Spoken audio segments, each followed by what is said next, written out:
Make no mistake about it, an eraser is a student's best friend.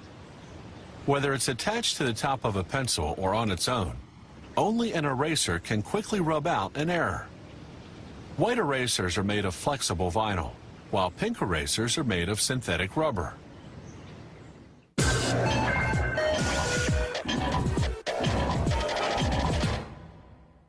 In 1736, a French explorer observed South American native Indians using a certain tree resin to make bouncing balls. He brought this resin back home, and before long, Europeans discovered it could rub out lead pencil marks, hence the term rubber. There was just one problem. After a while, rubber would rot. That dilemma was solved a century later by one Charles Goodyear, who developed a curing process to keep rubber from rotting.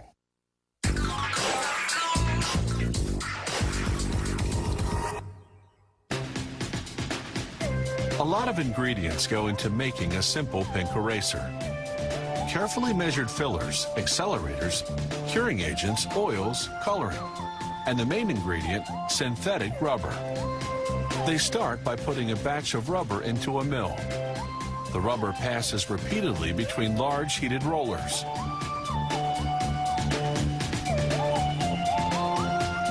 They throw in any defective erasers from the last production run, recycling them into this new batch. Then they add sulfur as a curing agent, accelerators to help the sulfur do its job, and red coloring. They blend everything for 5 to 10 minutes until the mixture is the consistency of heavy dough. Next, vulcanized vegetable oil. That's vegetable oil treated with sulfur. Then regular vegetable oil. Then calcium carbonate as a filler.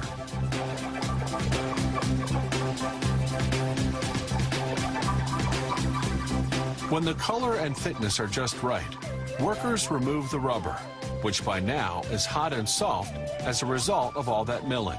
They leave it to cool and harden at room temperature for about half a day.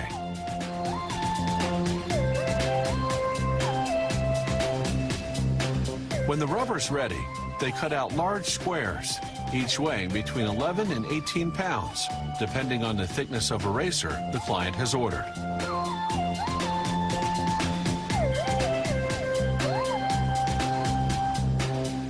The squares go into a steam-heated press to cure for about 20 minutes at 325 degrees Fahrenheit. The pressure compacts the rubber, while the intense heat hardens it.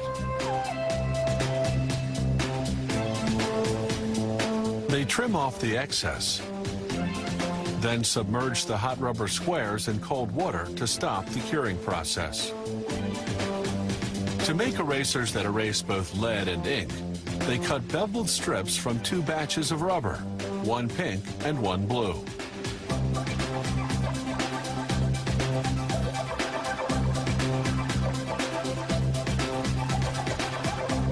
The blue contains pumice, which gives it extra abrasiveness to erase ink. They pair up each pink with a blue to form a 2-color strip. Then it's into the steam press.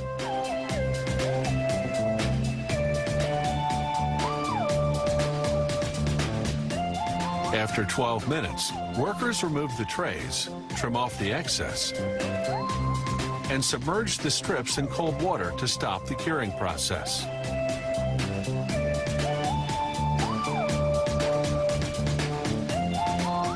Then an automated machine chops the strips into pieces the size of erasers.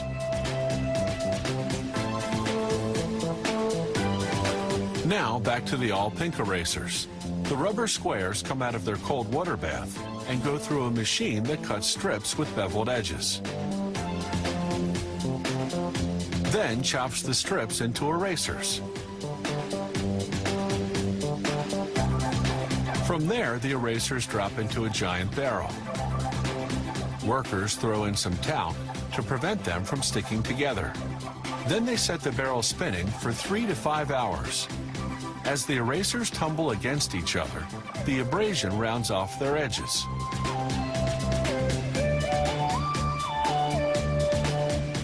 The last step is printing. A machine stamps each eraser with the company name and the model number.